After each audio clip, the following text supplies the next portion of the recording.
How did the Eagles win this game? Through perseverance and key plays at the end of the game? Really, that's what it boiled down to.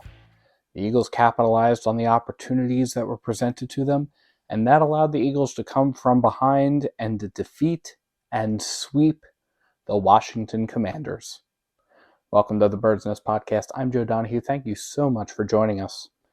If you look at this Eagles battle against the Commanders strictly on paper, you can see where my opening question for this episode comes from.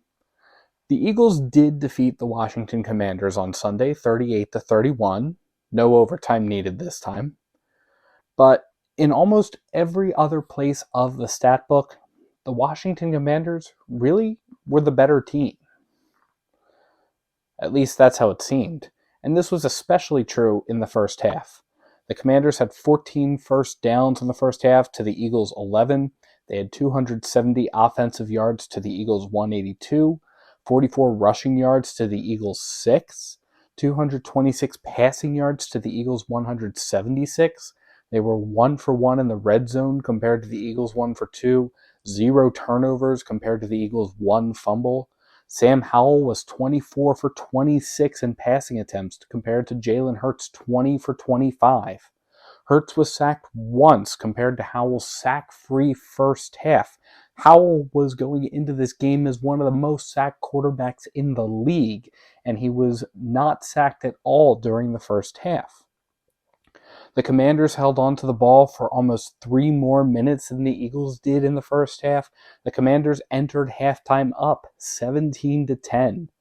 The only place that the Eagles were really slightly better than the Commanders was on 3rd and 4th down, where the Eagles were 4 and 6 in the first half compared to Washington's 3 and 5 on 3rd down, and they were 1 for 1 to no for 1 on 4th down conversions. The Eagles were definitely not the better team in the first half. The Eagles did go down the field at the end of the first half to score a touchdown and get them within 1 score.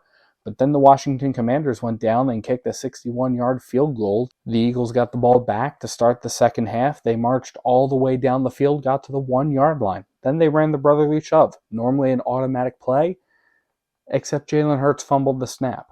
Following the game, Jalen Hurts was asked about that. Here's what he had to say. Wasn't able to get the snap. I didn't secure the ball well enough, and that's what happened. Now again, statistically speaking, the Commanders simply seemed to be the better team, especially, again, when you break it out by the entirety of the game.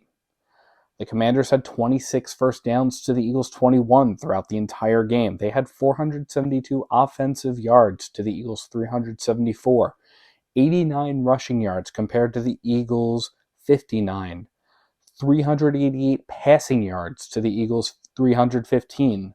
The Commanders had 1 turnover. The Eagles had 2 on the day. The Commanders were perfect in the red zone on the entire game, compared to the Eagles' 3 for 5 in the red zone, and the Eagles were 1 for 3 in goal-to-go situations.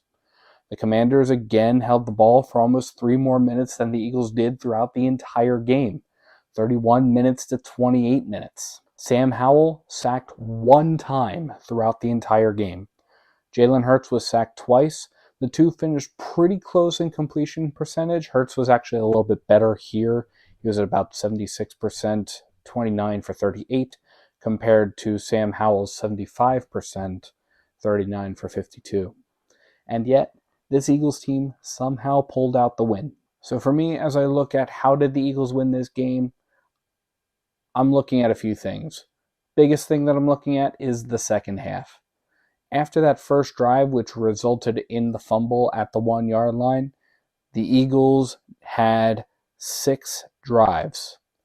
4 of them ended in touchdowns. 1 of them ended in a punt, and 1 of them was the last drive of the game. Compare that to the Commanders, who they had to punt on the drive following the fumble.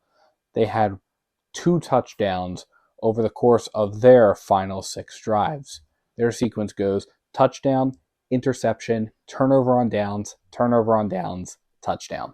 The Eagles let the Commanders do a lot in the first half, but they really came out swinging in the second half. Additionally, we have to credit A.J. Brown's standout record-setting performance.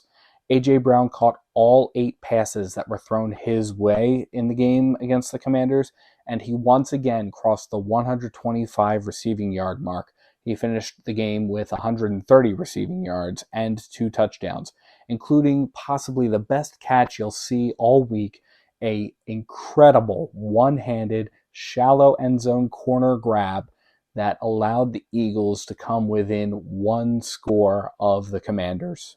A.J. Brown became the first player in NFL history to cross the 125 receiving yards mark in 6 consecutive games.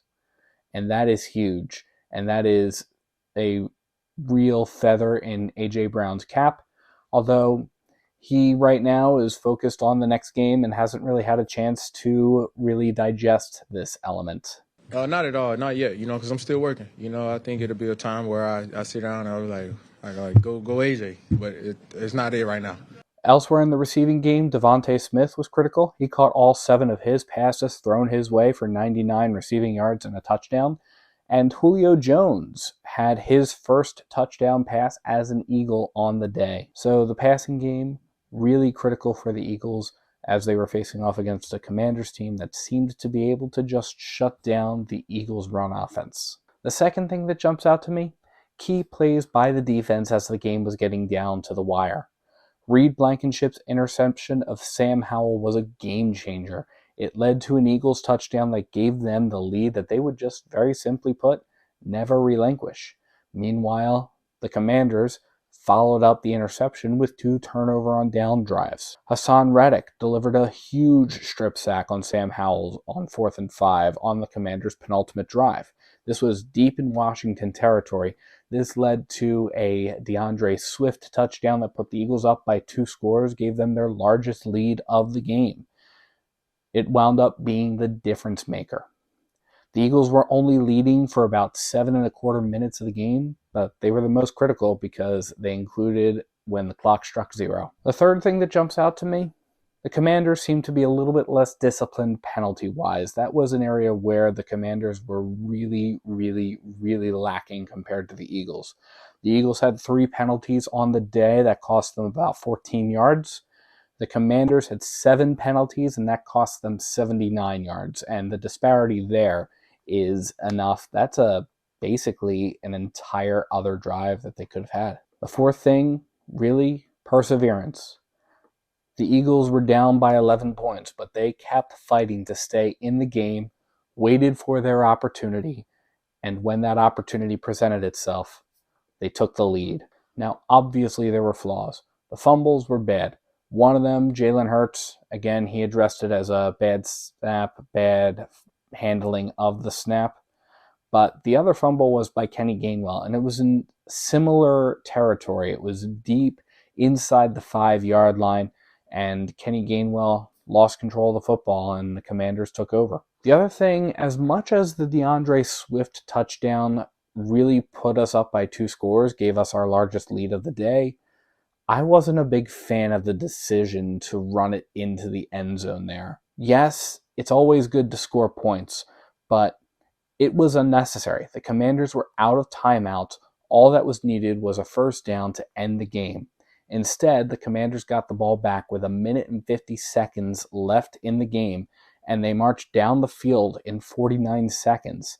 And if Devontae Smith doesn't fall on the ball on the onside kick that ensued, and the Commanders score another touchdown, we're having a very different conversation right now, most likely. Nick Sirianni, during his post-game press conference, assured reporters that he will not let overcoming adversity to snatch a victory from the jaws of defeat get in the way of addressing these kinds of fumbles and other mistakes and other issues that are going on. You don't ever have to worry about that with us. We're going to be correct.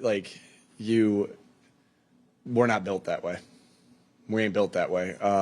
We're built every mistake that we make, we correct. Every time we do something right, we praise. And that's accountability. Accountability is not only that you correct things that are wrong, but high praise when they're right. And again, that builds belief, right? And so we'll look at the fundamental cause of why the fumble happened, and we'll correct it. And we'll try to do our job to put them in positions to reenact that fumble. So we're trying not to make that play that something like that happen again. And so, yeah, that doesn't even. If you said that to our players, you say that to one of our coaches, that doesn't register with us because we aren't built that way. Like some of the best times for growth too are just after adverse moments, right? Win or loss, and we'll take time to get better from that. Accountability is one of Coach Sirianni's core values. It is something that I fully expect that the Eagles are going to take to heart over the course of this week as they prepare for the next game. For now, the Eagles are 7-1, and we launch right into Dallas week. It's the start of the Gauntlet run that includes Buffalo, Kansas City, and San Francisco, 3 playoff contending teams. The Eagles face off against the Cowboys on Sunday at 4:25, and until then, they are atop the NFC, and they hold the best record in the National Football League. With the trade deadline on Tuesday at 4 p.m., Eagles general manager Howie Roseman could take advantage of this last opportunity to upgrade the Eagles team. We'll see how things pan out there. But let me know what you think in the comments below. What are your thoughts about this game? What got you excited about it? What was not all that exciting? What has you concerned? What do you think Howie's going to do over the course of the next couple days? Let me know. And thank you so much for tuning in to the Bird's Nest Podcast. You can support the Bird's Nest Podcast by liking and subscribing to Bird's Nest Media right here on YouTube and by sharing to your social media pages. You can also find us on SoundCloud, iTunes, Google Play Music, Amazon Podcasts, and Spotify. Please visit birdsnestmedia.com for additional Eagles coverage. And if you feel so inclined to support us in a different way, you can find the link to our Patreon either in the description below or at birdsnestmedia.com. Thank you so much for tuning in, and let's go Eagles.